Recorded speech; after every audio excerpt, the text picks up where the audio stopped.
If one is receiving if one is receiving an unexpected inheritance, where would it be coming from?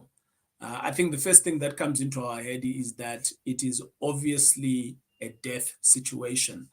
And in today's video, we are going to be answering a question from someone else, just like you, who has sent us a note. And within this note, they are saying to us, TJ, if you had this kind of money, what would you do? And what I'd like us to do today is that as I add in my 2 cents, I'm also inviting you to add in your 2 cents, to edit, to remove, to subtract on whatever that we are going to be talking about. Because this is a fellow tribalist that has sent a note to the TJ tribe to say, hey, I'm a part of this member and I think this group can help me out.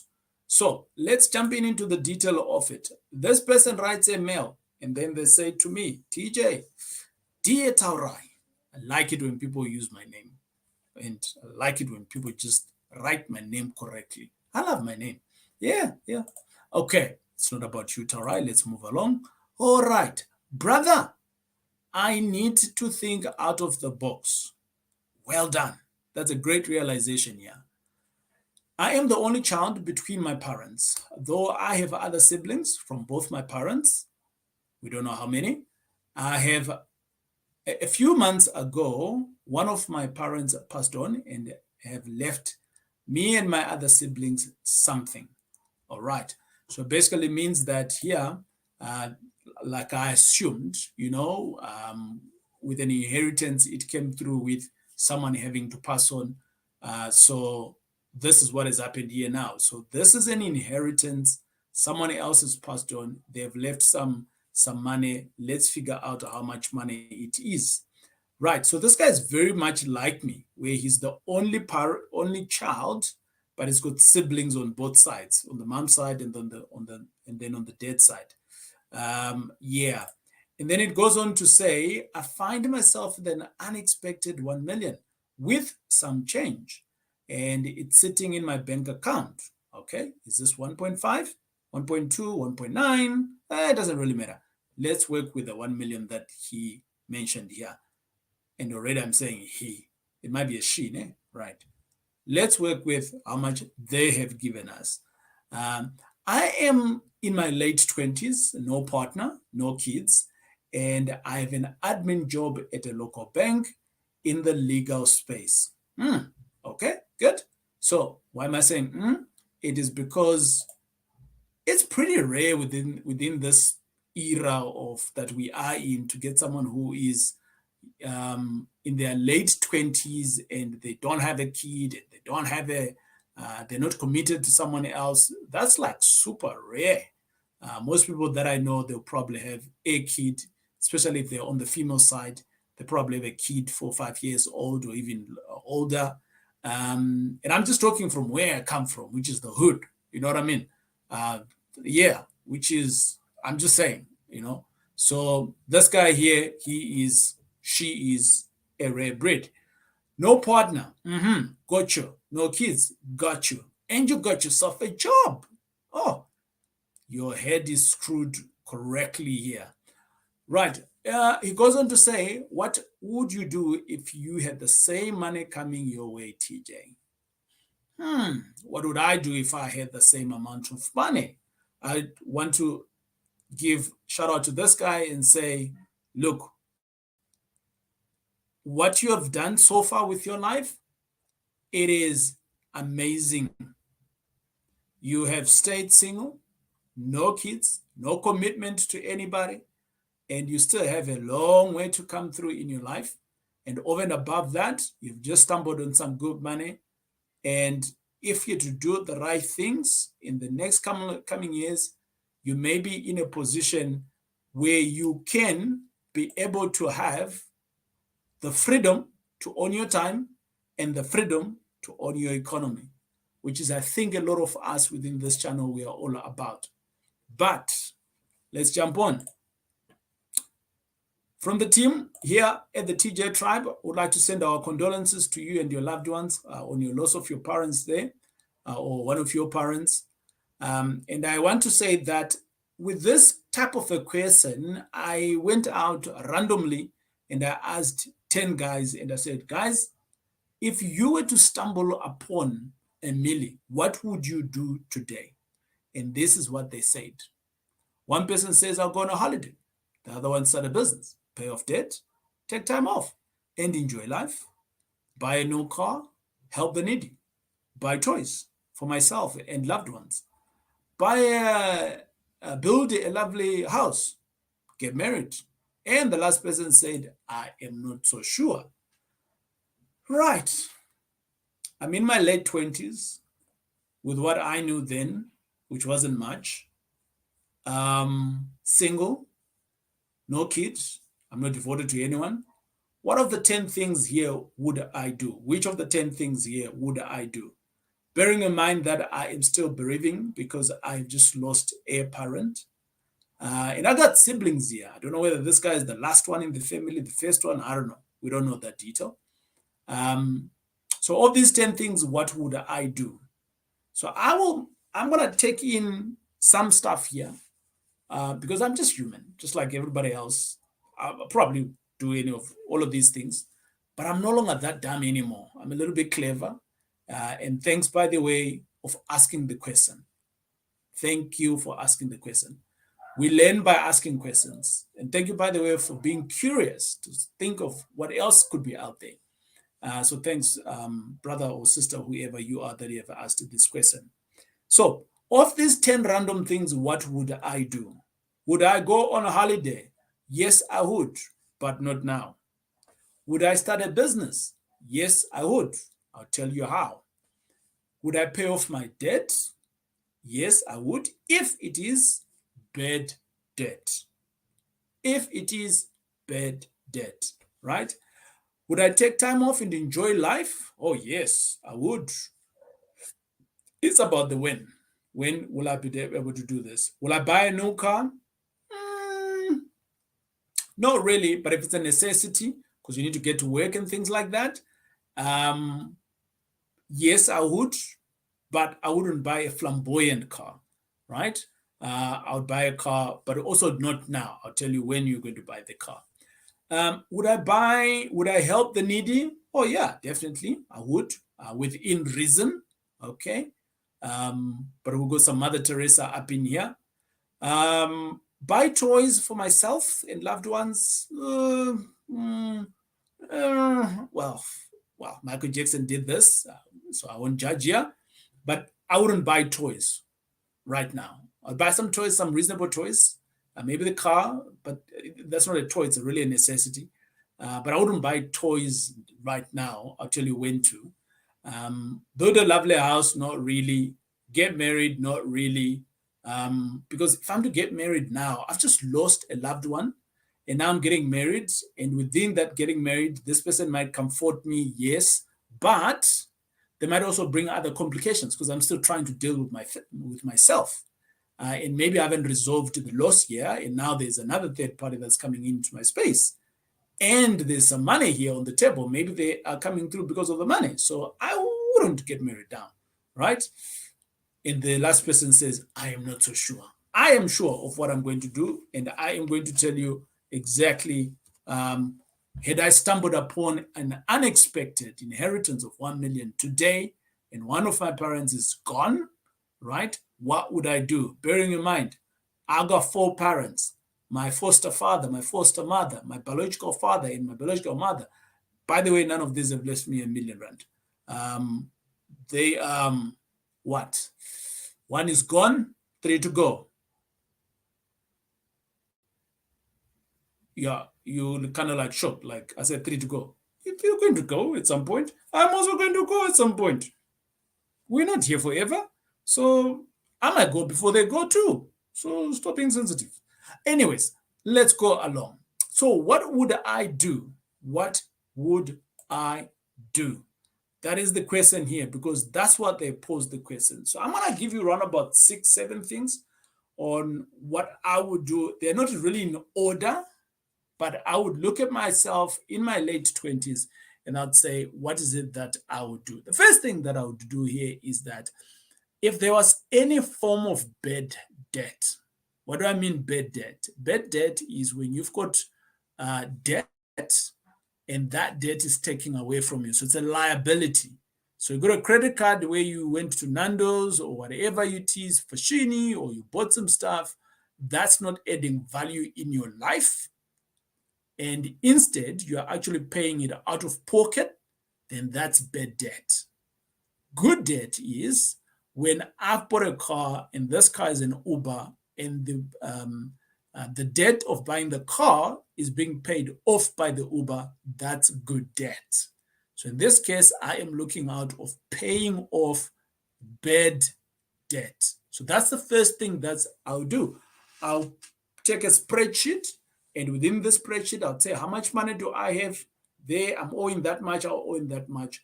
And I would look into that bad debt list, and literally I would knock off some stuff there. Why do I want to knock off some stuff there? Because so that I can stop the bleeding, right? It's like you got a bucket here, container, like this one here. You got it here. So I am stopped there, and then there's a hose here. Bad debt is like you got a hose. So what I'm basically doing now is I'm stopping the hose. I'm stopping the hose. That's what I'm doing there. All right. And by the way, this is my pen mark. I put all of my pens in here. It's my pen mark. Yeah. Okay. Right. As we go along, pay off some bad debt. What would be the second thing that I would do if I had this money? I'm in my late 20s. It's an unexpected inheritance. It's $1 million. I've never had $1 million in my account before. This is a shocker. The bank has called me and they've asked me, where's this money coming from? I've explained it's an inheritance. So they have unfrozen it. And what would I do? It's unexpected. Number one, I am going to make sure that before I even pay off the debt, I'm going to put this money in a vault. What do I mean by that? I'm going to take the R1 million and then I'm going to go to my bank and say, Mr. Bank, please can you put this money away for 6 months? And I do not want to have access to it. Remember, I am breathing, right? Breathing, yeah. I'm still in sorrow. I'm still thinking of my parent that is gone. So I'm not thinking straight, right? I'm still, bereaving. I'm still bereaving. And with that, within the time of the 6 months, this is what I'm going to do next. Number one, I will look at all my debts, which is what I spoke to, which I said was point number one. It's not in sequence. I'm just giving you stuff here, right? So I look at all my bad debt, and then I put a list, and I've got a plan for my bad debt. Within the next 6 months, when that money becomes available, I know exactly which bad debt I'm going to pay off. In the time of putting my money in a vault, within this 6 months, I'm just calling it a vault here. There's no thing. Don't go to the bank and say, I'm looking for a 6 months vault. I'm just calling it a vault to just say, you're putting your money away so that you have no access to it. You're not tempted to buy stupid stuff and you can use it. So there are certain accounts where you can put your money away for a specific time and you can't access it until that time is ended. So that's what I'm calling a vault here, right? There's so many bank accounts that you can do that. Any bank will be able to help you with that. So that's exactly what I would do. In the meantime, I am also going to reach out to as many financial advisors that I can.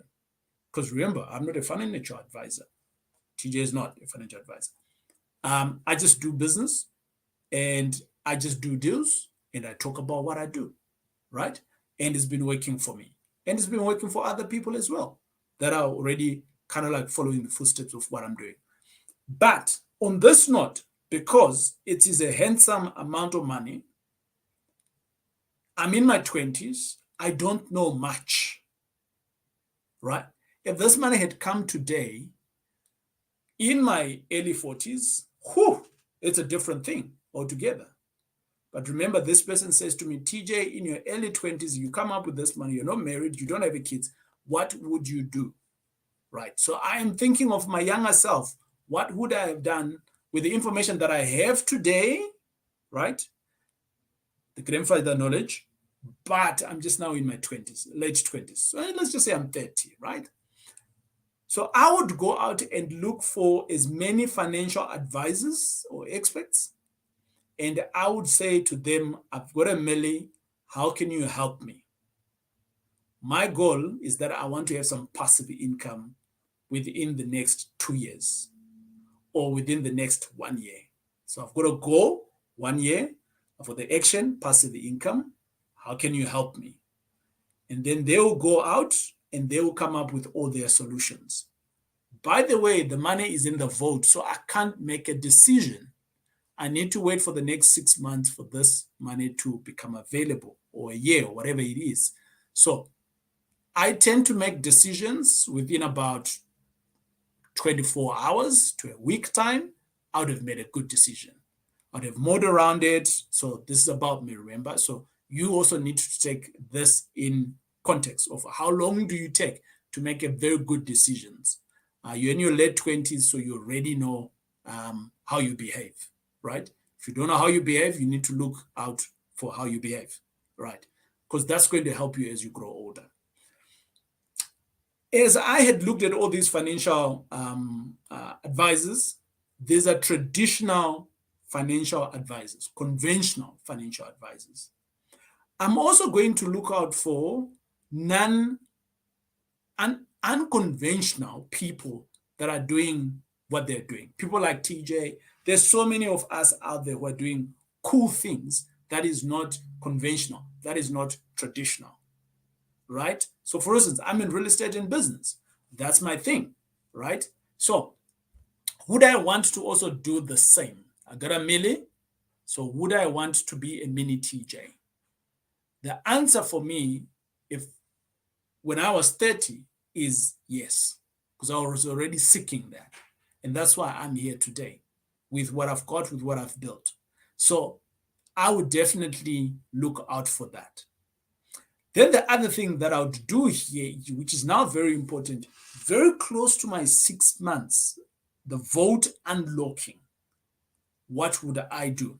Remember, we are on this show, and what we normally say on this show is that we are of the firm belief that every parent, this guy's not a parent, but soon he is, right? He's got the talent to be a parent, right? Because in late 20s, 30, hey, I'm a first child just before when I turned 30, right? So we of the firm believe that every parent should earn passive income from property. So I'm going to start splitting now all my ideas here that I've spoken about. That's what I'll do. Why am I doing it this way? I am taking my money away so that I'm not tempted to touch it. I put it in a vote. And from there on, I am going to start consulting traditional stuff because I'm in my early 20s. I need to think straight. Then I'm going to look for unconventional stuff. What else can I do? And then close to my 6 months, so I'm going to put a 3 months period here where I'm just investigating. And within these 3 months now, I'm going to take in another 3 months, and then I'm going to look at everything. And I start splitting my money. So I got a milli, remember. Out of my milli, I am going to allocate some money for conventional stuff. So if my financial planner comes through and say, hey, you need to have a life cover, you need to have this, and that, and we can put your money in a 5-year what, and it's going to yield you 5% after 20 years, or whatever that they're going to tell you, right? I'm going to put some money there. So how much of my milli am I going to put there? I don't know, 100, 200, 300. It now depends on what was pitched to me and what is it that I like. What are the benefits that I'm getting? Okay? So for instance, we all know in our market, we've got these guys, Discovery. They speak a lot about bringing in some investments, being on their health insurance, being on their life cover insurance. And if you are living your life well, you can get all your money back, or even you can travel through the world and use the miles that you're building up, things like that. So start speaking to a specific lifestyle. So you're contributing, yes, but it's speaking to a specific lifestyle. So there's pros and cons to this. Are you that guy who's going to go to the gym every day, run marathons, triathlons, or whatever it's called? I don't know. But if I was in my late 20s, I wasn't thinking about that. But maybe you are. So I'll split my money, conventional, unconventional. Okay? I would further split my money into learning. Yes, that's the biggest investment. A lot of us, we don't understand that investment. I would actually put a bigger chunk on my investments in me, in my learning. So in the next 5 years, I'm going to invest X amount of money in my learning. And then in my in my unconventional, I'm going to put X amount of money. And in my conventional, I'm going to earn X. I'm going to put X amount of money. Having said that, so what practically now, how are we going to do this? So we've kind of like put the overarching stuff here, right? Of how to do it. If it were me, this guy said, TJ, what would you do if this was you? I am employed, so which means that I've got access to debt. Now I've got $1 million. Maybe I would, if I'm earning, let's say 20 grand, I'm going to make sure that between my conventional and unconventional, how best can I get to 30 grand within the next 2 years? Yes. How best can I get to 30 grand within the same amount of money within the next 2 years? By the way, you've seen some of the other deals that I've been doing and so on. And with $1 million, you could potentially get slightly more than that, right? On some of the deals that we do. So having said that, would you go all out on the unconventional and go real estate? That's not what I'm saying. I'm saying that split your money, learning first, conventional, unconventional, right? I generally want to be in control of my money. Not so long ago, we had in the States, there was a bank that was almost becoming bankrupt. A bank, yes, big bank. Not so long ago, in our own market, there was another bank that was also going down that got saved with the other banks. So, which means that if your money is not with you, you still have the risk to lose it, right? So, what am I saying here? Are the banks bad? No, that's not what I'm saying. The fundamentals of my conversation is that here's $1 million that you've got. If you're not in control of that money, you can lose that money. You can lose that money because someone else is managing that money. But if you know that someone, then that's great. You've got your faith on them. Like what one of my greatest teachers has always said, Robert Kiyosaki, whatever that you're going to invest, make sure that you are prepared to lose it. But I know, yes, we don't go into investments wanting to lose anything. We don't. I also don't want to lose money, but I've also learned that the more I lose, the more I learn.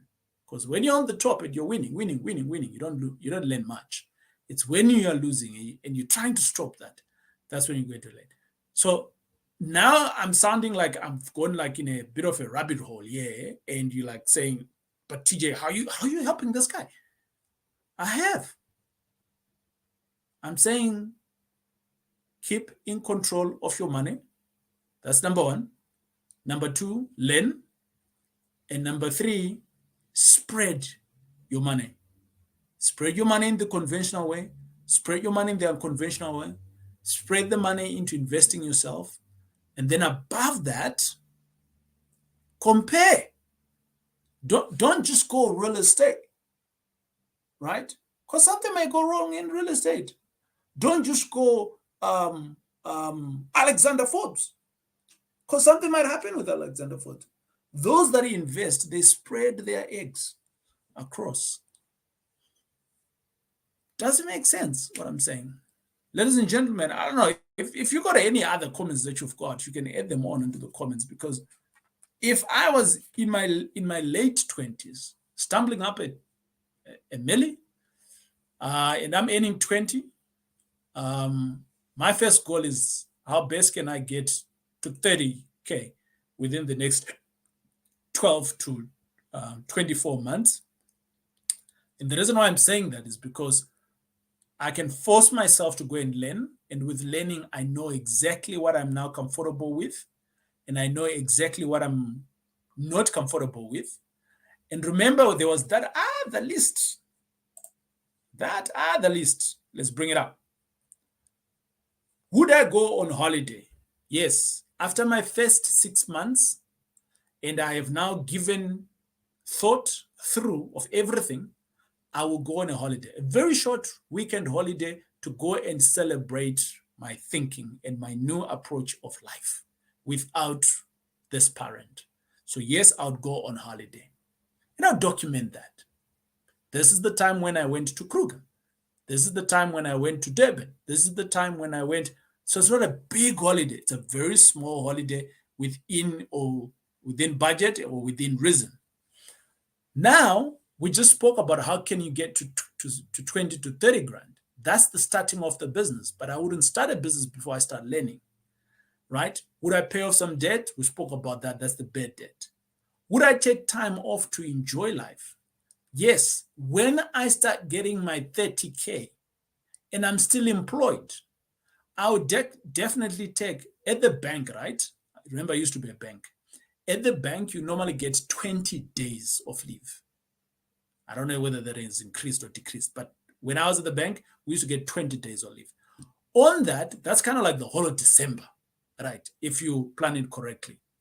But if you are very good in your planning, you can actually take time off a little bit longer than that with some of the holidays that can kick in, right? And yes, I would enjoy only after I've hit my 30 grand, because now my job is still paying me 20 grand. And now I can afford to blow 30, 60 grand with no thinking, because this money is coming in every 30-day cycle. Would I buy my new car? I would. I'll buy a new car. A repayment plan of 5 grand, 10 grand. Now my business is paying for it, right? Would I help the needy? Yes, definitely. From the 30 grand that I'm getting from my business, now I can go and actually maybe contribute 3 grand, 5 grand, whatever it is that's on your heart, right? And bearing in mind, I'm already doing that on my 20 grand. Yeah, so I'm just bumping it up. Would I buy some toys? Oh, for sure. You can afford now to buy toys, right? Just depends on how big you want to grow this thing, right? Would I build myself a lovely house? Continue staying where you've been staying. And yes, in good time, maybe after year 3, 4, you can buy yourself a good house because you've expanded your 30 grand maybe now to 50 to a 60, right? Would I get married? Oh, yes. Maybe 4, 5 years from now, 3 years from now, I'll get married. I've gotten over the hurdle of figuring out life myself, okay, with my own thinking. And I've put my thoughts together with all these team members that have been helping me. And now I have made something out of myself. And now I am going to get married in 3 years. I've got a business. I've got a job. I'm stable, financially stable. And I'm also getting married, hopefully, to someone else who's financially stable. So that's what I would do. What would you do? Right? That's the question that this guy said. What would you do? So until we meet again, thank you very much for those that for asking the question and helping all of us. I think there's different circumstances for different people. If you had to stumble upon $1 million right now, right here, okay? So out of this, I do think that as we discuss about these things around the fire, it does not mean that take this and that's what you're going to do. It basically means that we are giving you options. We are saying think outside the box. We are saying that consult with many people, professionals and things like that. And within that, we'll see how we can grow our money, and we'll see how our money can work for us. Right. It's been great hanging out with you. Until we meet again, remember to invest in yourself. It is I, TJ. We'll check you out on the next video.